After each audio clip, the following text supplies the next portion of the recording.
संसद में बवाल है। पहले डिस्कशन, उसके बाद में प्रेजेंटेशन। विपक्ष का सवाल है, जिनके साथ मोदी जी की रिश्ता अच्छा नहीं है, ये सबका नाम इसमें शामिल है। पेगासस ने साफ तौर पे कहा है कि वो गवर्नमेंट के साथ डील करते हैं। सड़क पर भी शोर है।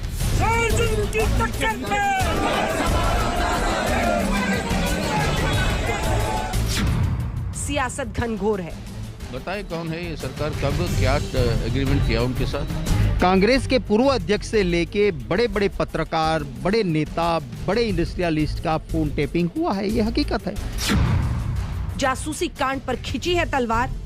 देश में बेबुनियाद एजेंडा खड़ा करने की कोशिश है। आर या पार अब की बार। राजनीति के घटते हुए गिरते हुए स्तर को प्रदर्शित करता है। नमस्कार, आप देख रहे हैं हल्ला बोल। आपके साथ मैं हूं अंजना ओम कश्यप। वाकई क्रोनोलॉजी समझिए, सत्ता पक्ष विपक्ष दोनों जासूसी कांड की क्रोनोलॉजी समझाने की फिराक में है। सत्तारूढ़ पार्टी यानी बीजेपी संसद का सत्र शुरू होते ही जासूसी कांड वाली रिपोर्ट लीक होने पर सवाल खड़े कर चुकी है। तो जासूसी के वक्त को लेकर सवाल खड़े हो रहे हैं, यानी मामला क्रोनोलॉजी का है, जिसे समझना बेहद जरूरी है। आज हम आपको हल्ला बोल में बताएंगे कुछ एक्सक्लूसिव जानकारी। हम आपको बताएंगे कि आपके फोन पर क्या पेगासस डाउनलोड हो सकता है आपके जाने बिना, क्या तरीका है इसका। हम आपको यह भी बताएंगे कि कौन से हैं वो साइन या फिर निशान जिसकी वजह से आप ये समझ सकते हैं कि शायद आपके मोबाइल पर कोई बग डाउनलोड हो चुका है। कौन से ऐसे संकेत है, ऐसे सिग्नल है जिसका आपको ध्यान रखना चाहिए। हो सकता है आपके मोबाइल पर भी ऐसा कोई बग हो। इसी के साथ कौन से नए नाम जुड़ गए हैं उस लिस्ट में। 300 भारतीयों के फोन हैक करने का आरोप है, तो कौन कौन से नए नाम शामिल हो रहे हैं। बड़े बड़े नेताओं के, विपक्ष के नाम शामिल हो रहे हैं। ये सब हम आपको बताएंगे। हमारे साथ बहस के लिए भी तमाम मेहमान जुड़ रहे हैं, लेकिन पहले आपको अपनी ये रिपोर्ट दिखा देते हैं। हमारे साथ नलिन कोहली जुड़ गए हैं भारतीय जनता पार्टी का पक्ष रखने के लिए। गौरव वल्लभ हमारे साथ जुड़ गए कांग्रेस पार्टी से। अनुराग भदौरिया हमारे साथ जुड़ गए समाजवादी पार्टी के प्रवक्ता। सत्य प्रकाश मिश्रा जुड़े हैं जेडीयू की तरफ से। लेकिन चर्चा की शुरुआत करें उससे पहले जरा ये रिपोर्ट देख लीजिए।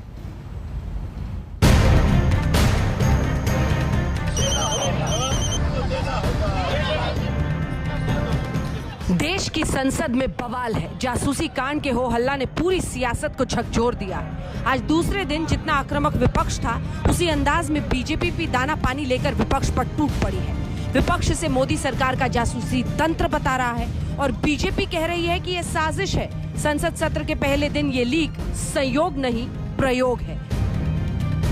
बीते दिन गृह मंत्री अमित शाह ने कहा था कि विघटनकारी और अवरोधक शक्तियां अपने षड्यंत्रों से भारत की विकास यात्रा को नहीं रोक पाएंगी। आप क्रोनोलॉजी समझिए। आज मोर्चा संभाला उत्तर प्रदेश के मुख्यमंत्री योगी आदित्यनाथ ने। ये पेगासस की मुद्दा है, जिसमें हिंदुस्तान की नेता, जर्नलिस्ट, बड़े बड़े आदमी, जिनके साथ मोदी जी की रिश्ता अच्छा नहीं है, ये सबका नाम इसमें शामिल है। सारे दुनिया में इस विषय को लेकर हो हल्ला मच चुके हैं। तो इसके लिए सदन के अंदर तो चर्चा होना चाहिए, लेकिन ये चर्चा का तो मौका हमें देना चाहिए। चर्चा करने का पहले ही एक स्टेटमेंट देके चले जाते हैं। विपक्ष पूरी तरह नकारात्मक भूमिका में के साथ में है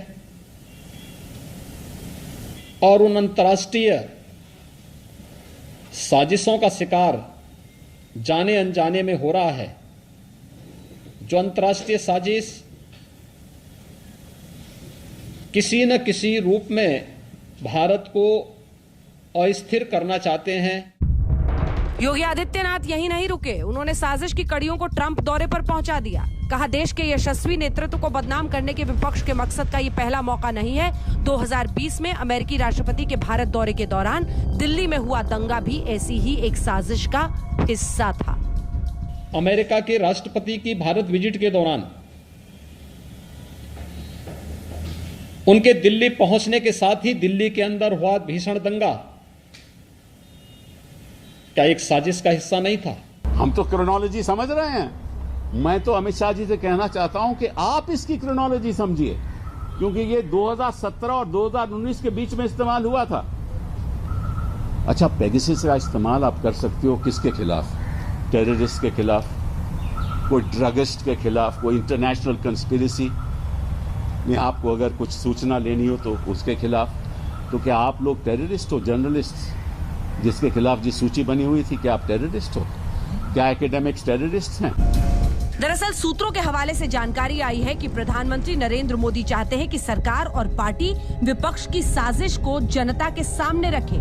इसी कड़ी में राज्यों के मुख्यमंत्री और नेता विपक्ष प्रेस कॉन्फ्रेंस करें। इधर विपक्ष ने सारे मुद्दे पीछे छोड़ सरकार पर जासूसी कांड पर दबाव तेज कर दिया है। संसद के दोनों सदनों में आज जासूसी कांड की गूंज थी। हंगामे का ये हाल रहा कि कुछ मिनटों में दोनों सदनों की कार्रवाई स्थगित हो गई।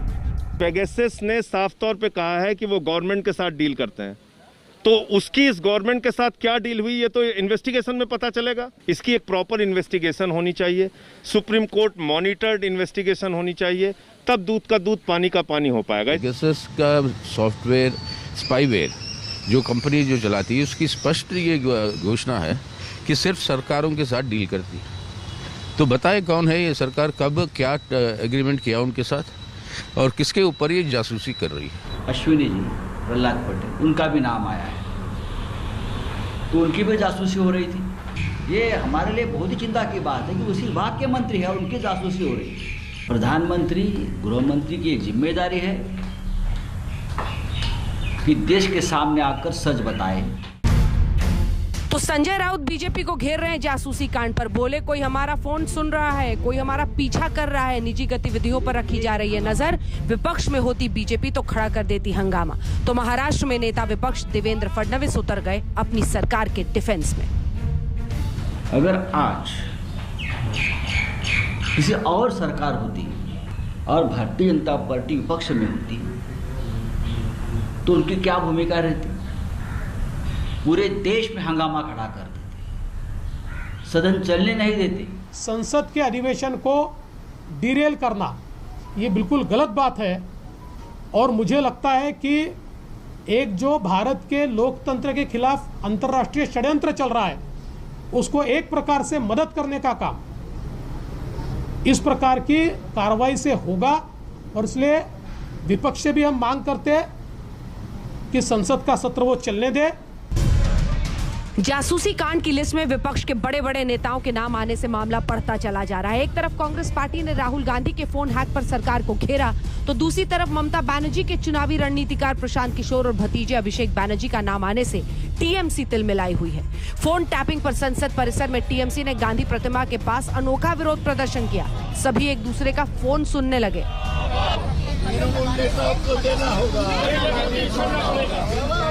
कांग्रेस पार्टी और टीएमसी दोनों ही सदन में जासूसी कांड पर बहस चाहते हैं। एक तरफ कांग्रेस सांसद माणिक टैगोर ने लोकसभा में स्थगन प्रस्ताव का नोटिस दिया, तो टीएमसी सांसदों ने भी स्पीकर को कार्य स्थगन प्रस्ताव का नोटिस सौंपा। तो सड़क से संसद तक विपक्ष सरकार को जासूसी कांड पर दबोचने की तैयारी में। अखिलेश यादव ने ट्वीट किया है, फोन की जासूसी निजता के अधिकार का उल्लंघन है, फोन जासूसी लोकतांत्रिक अपराध है। वहीं फोन टैपिंग विवाद में मायावती ने निष्पक्ष जांच की मांग की है। कहा सरकार की सफाई गले उतरने वाली नहीं। संसद सत्र से चुनावों तक अब जासूसी कांड का शोर रहेगा और सवाल ये कि क्या सरकार विपक्ष की जेपीसी गठित करने की मांग को मानेगी। आज तक ब्यूरो।